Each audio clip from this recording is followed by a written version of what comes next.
So I just wanted to remind everybody about the other videos on the Iron Designer channel. Just wanted to go over that really quick. We've got How Weldments Fail. That's a very good video. Working with Lincoln arc welding textbook. How bolt patterns fail. PERT chart analysis, web scraping.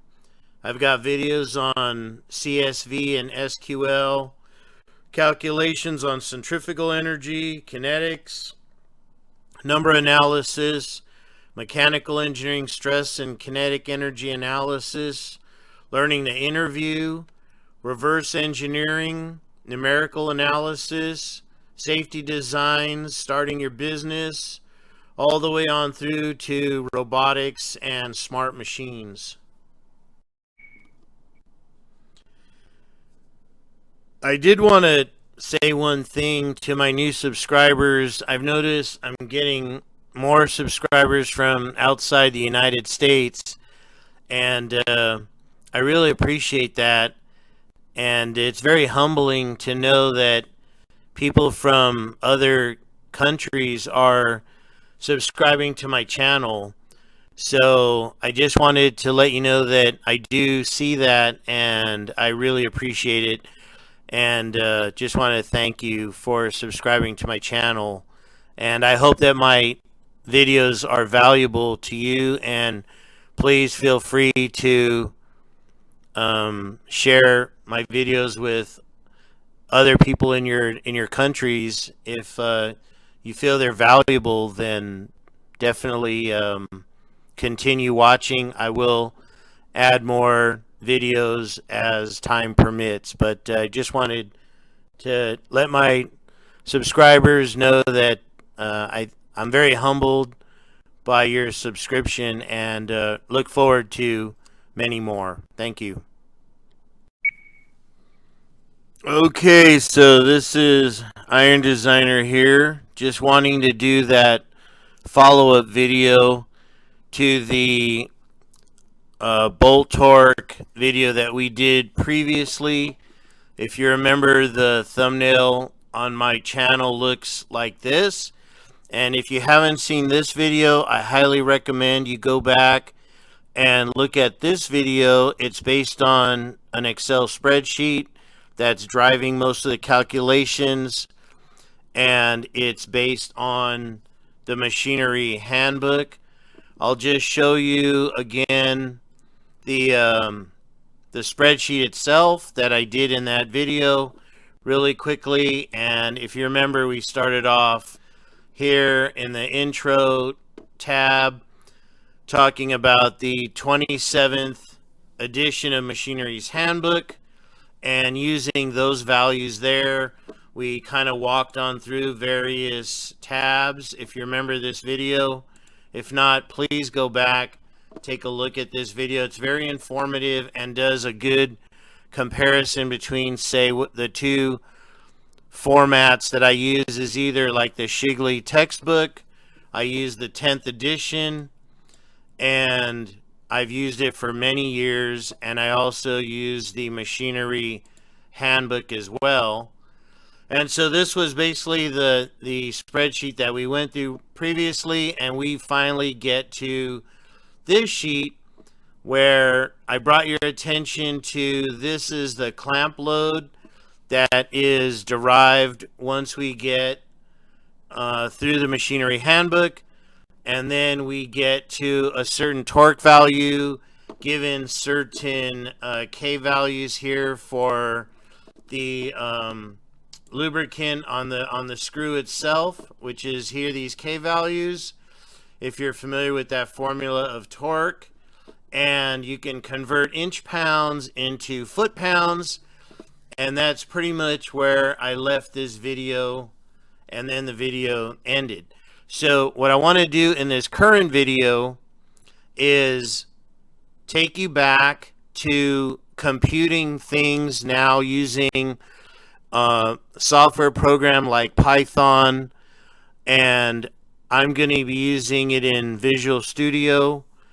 And if you want, you can use other languages like C, C++, Java, JavaScript, they're all going to compute the same thing because this is a very linear code. There's no looping, no while loops or do loops or untils. There's no branching. It just starts at the top, flows all the way down to the bottom, and gives you a PDF output file that records your computational results.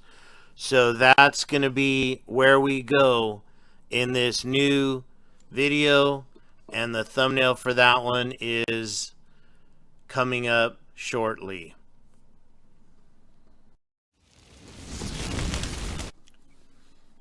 Okay, so here we are, and what you're looking at here is the running executable file that I created, the bolt torque calculator, and it basically only looks at coarse thread bolts up here, UNC.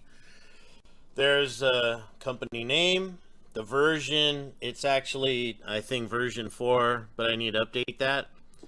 I wrote on here the K factor because that's the lubricant factor between the nut and the screw thread. And it just takes you here to this press enter. And when you press enter, it asks you a question that, remember in the previous video, I only study worst case scenarios. So worst case for screws would be like a grade 2, which also covers grade 0 and grade 1.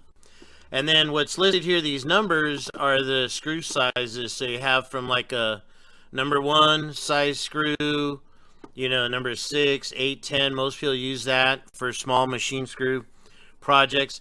The largest screw is a number 12.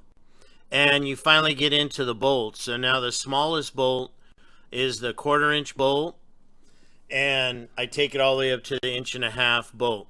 So we always pick on the 1/4 20 in this classroom, and we pick on the weakest material, which is a grade 2.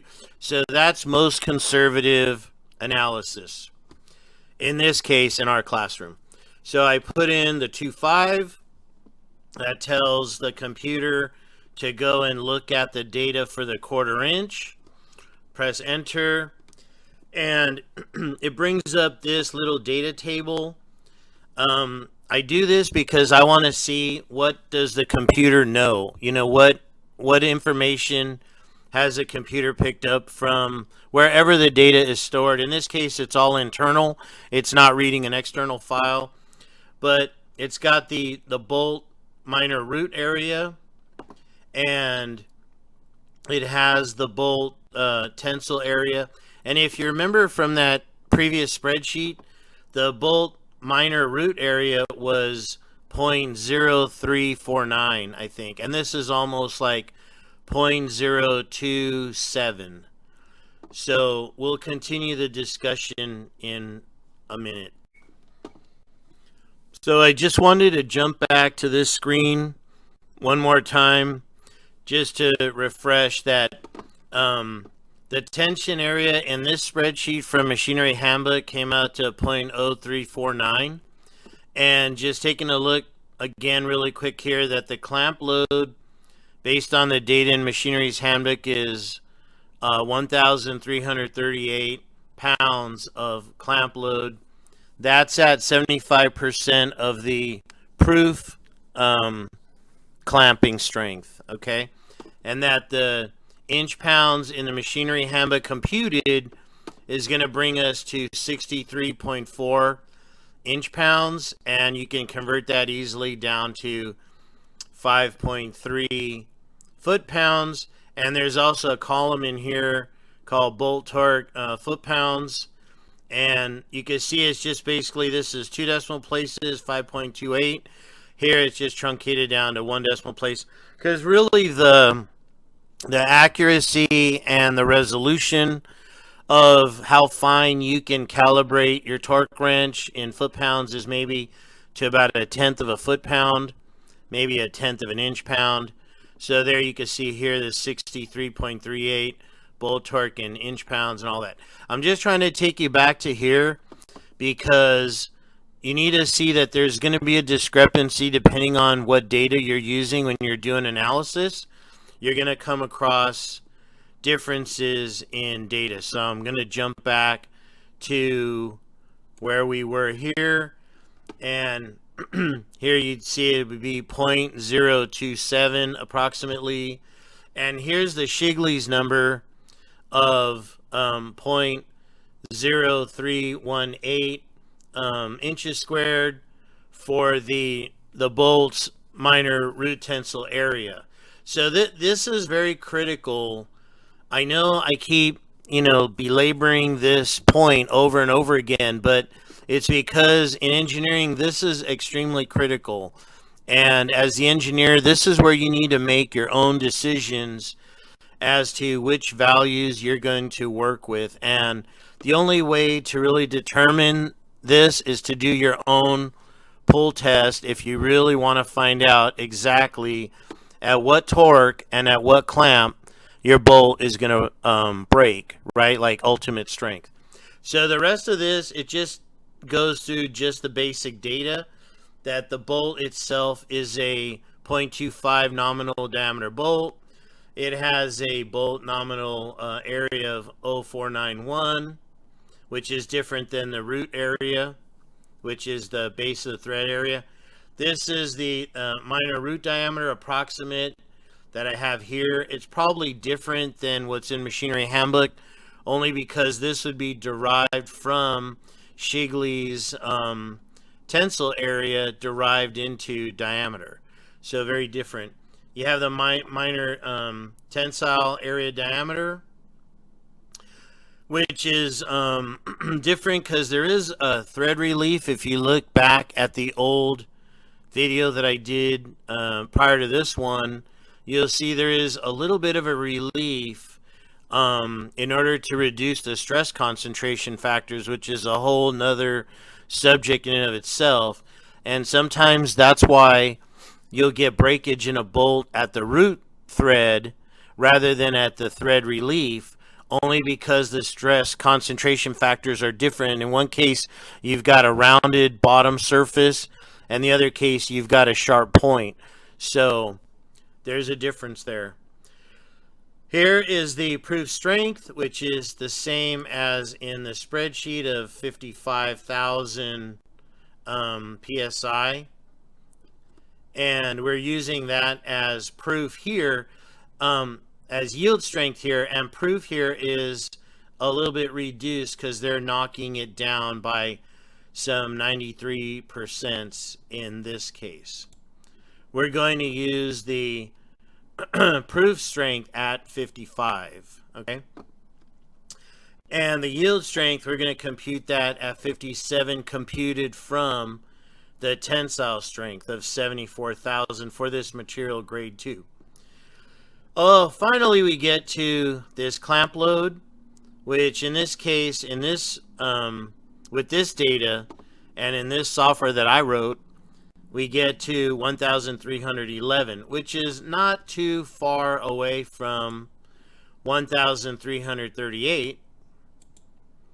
And then we can kind of back compute what some of the proof load maxes are, the yield load maxes are. Remember, you want proof to be less than yield, because once you're reaching yield, you're starting to deform the material. And then breakage strength. So that would be tensile load max.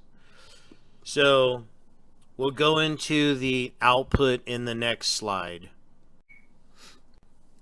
So when you press enter, you get this next series of output statements from this program. It's telling you that the bolt design is a stress level of 55,000 psi. The torque for this bolt is just computed from these values. And here I get 52.5 inch-pounds for torquing this, but it's because I have a much lower lubricant value than what's in the spreadsheet. So the spreadsheet is using, If you look here at number 6 is here, grade 012 steel. Number 6 is right there, 55, and they're using a lubricant factor of 0.2, so slightly higher value of friction when they're torquing down the nut. That's one other reason why these values are coming in higher than what's in my Visual Studio program. And likewise, because I have a lower lubricant value here, the torque for this bolt winds up being around 4.4 foot-pounds, which is again different than the 5.3. Possibly it could be based on the fact that this lubricant value is 0.2. I haven't really gone to double check all the little nuances in the differences between what I created from the Shigley information to what this spreadsheet does using the machinery handbook information. And again, if you want to know more about this, go watch the video just prior to this one.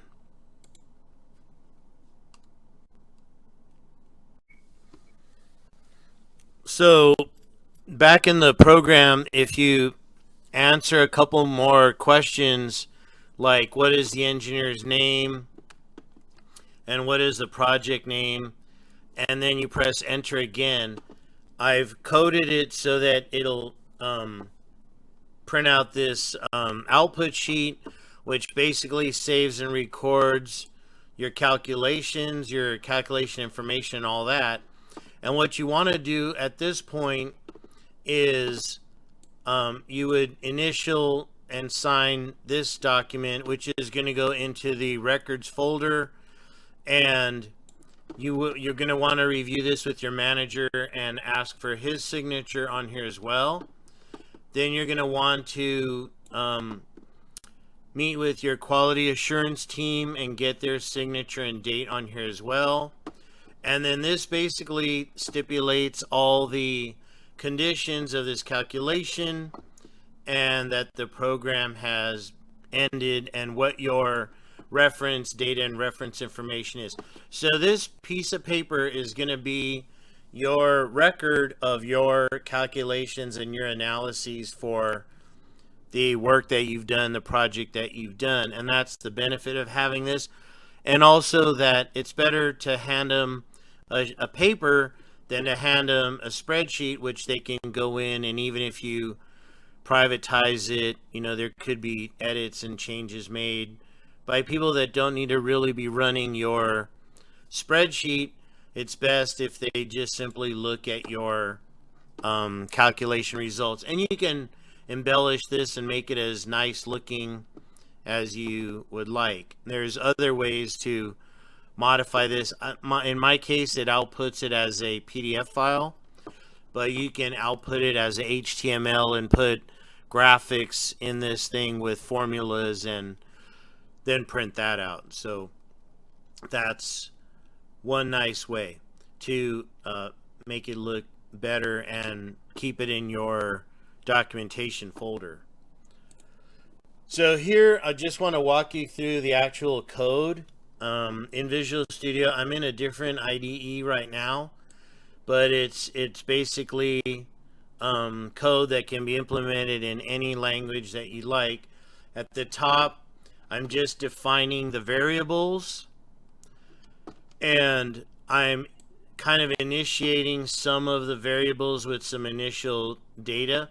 And this is basically, as I said, for grade 2, and it only goes up to 3/4 inch in this case, but I could make a switch in here that if the size selector was 7/8 or greater, it would change to a different proof and yield and tensile values, because grade 2 does have a cutoff on its proof and yield and tensile. Once it's at 3/4, if you go to 7/8, these values are reduced. So the bolt, though larger, may have some slight weaknesses. And I hard code in the K factor, which is the lubricant factor for the nut and the bolt. Here is the basically what they call the marquee, the front cover information. Here's the date on the bolts. You pick the bolt size, and this is just some notes for myself to remember what I had coded in. If later on I go in and maybe I won't remember exactly what values I was using, but here I have basically a selection criterias for the different sizes. You can see the bolt sizes are the cases, and it goes all the way down to the 150. At this time, I still need to update the switch and the size to switch the proof strengths. So if what I'm calculating here now is the maximum bolt tension that it can support. Here's all the outputs that are just being placed into the print screen. And then at that point, you can see that I've got clamp load is 75% of proof load. And this is the formula for torque, which is the K factor, which is the lubricant factor, the base nominal diameter of the bolt, times the clamp load. So the clamp load in this case, 75% of proof load. So that's where my torque value comes from. If I go down here, again, more output to the output sheet. Here is entering in the project name and the engineer's name. And lastly, it's going to be the output that's going to get printed into the text file that then gets deleted anyway and only leaves the PDF file in place. So this is just a rehash of what I had up above. I just copied and pasted so that it would go into a print file. And down here, these are the signature sections, the notes. And what my text file does, it goes into Notepad only to use it as a print driver, and it prints it out by default to PDF, and then deletes the original text file. And that's the end of what I'm showing you here. So this is Iron Designer saying, I hope you write your own software like this. And I'm going to be closing down this video now, so have a good